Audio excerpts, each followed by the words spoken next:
السلام علیکم ناظرین، ہمارے ہاتھ میں روپ چھایا ماہیہ دیوان حلیم صابر صاحب کا اپنی بات میں پیش کر رہا ہوں۔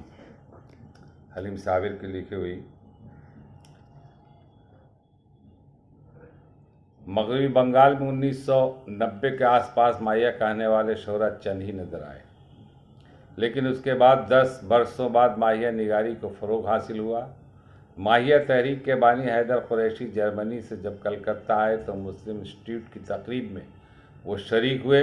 اسی درمیان بنگال کے شعراء کو انہوں نے ماہیہ کہنے کی ترغیب دی، جس کا نتیجہ یہ ہوا کہ چند شعراء کو چھوڑ کر بہت سارے شعراء ان کی تحریک پر لبیک کہتے ہوئے ماہیہ نگاری پر مائل ہوئے۔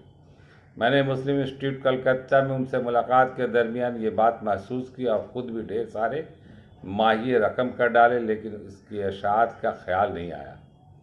مغربی بنگال اردو اکیڈمی نے جب مجھے بنگال میں اردو ماہیہ نگاری کی تاریخ رقم کرنے کی ذمہ داری سونپی تو اس کام کو انجام دیتے ہوئے میری بیاض میں موجود ماہیوں میں اضافہ ہونے لگا، جو باعتبار حروف تہجی دیوان کی شکل اختیار کر گیا۔ اب تک ماہیوں کا دیوان ہند و پاک یا عالمی اردو بستیوں میں کہیں سے بھی شائع نہیں ہوا، لہذا زیر نظر ماہیہ دیوان روپ چھایا اردو کا پہلا ماہیہ دیوان ہے جسے بنگال سے شائع ہونے کا شرف حاصل ہوا۔ اردو شاعری کی مروجہ اصناف سخن کے علاوہ ملکی و غیر ملکی تمام اصناف سخن پر بنگال کے شعراء نے طبع آزمائی کی اور ان کے مجموعے بھی شائع ہوئے۔ اسی سلسلے کی ایک کڑی زیر نظر ماہیہ دیوان ہے، جس میں اردو کے تمام حروف تہجی سے آراستہ ماہیے ملیں گے۔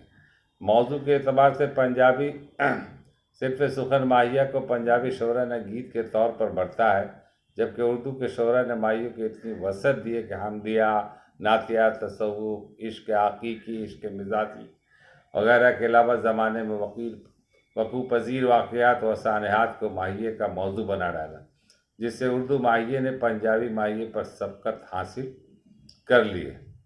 نہ صرف بنگال یا ہندوستان بلکہ پوری دنیا میں آباد اردو کے شاعروں نے ماہیے کے متنوع اور گو نہ گو موضوعات کے رنگوں سے اس طرح آراستہ کیا کہ یہ صنف سخن قوس قزح کا نمونہ بن گئی، جس کا نتیجہ یہ ہوا کہ بدلتے ہوئے زمانے کے ساتھ جس طرح غزل لغوی معنی کے علاوہ مختلف موضوعات سے آراستہ عہد حاضر میں نظر آتی، اسی طرح ماہیے بھی متفرق موضوعات پر مشتمل نظر آئے اور اسے مقبولیت بھی حاصل ہوئی۔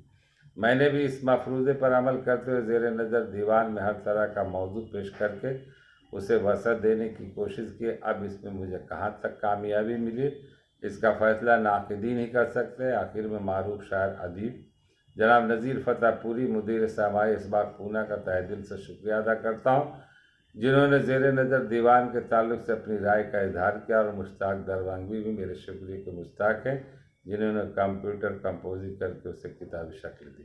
حلیم صابر، یہ حلیم صابر کے دیوان کی اپنی بات تھی۔ یہ اس طرح سے آپ کے سامنے ہر شاعر کی کتاب کی اپنی باتیں میں پیش کروں گا۔ اگر آپ لوگ بھی چاہیں تو اپنی کتاب مجھ تک پہنچا دیں اور اس کو ویڈیو بنا کر میں پیش کروں گا۔ آپ کا خادم، اردو کا خادم رئیس اعظم حیدری، کلکتہ، انڈیا۔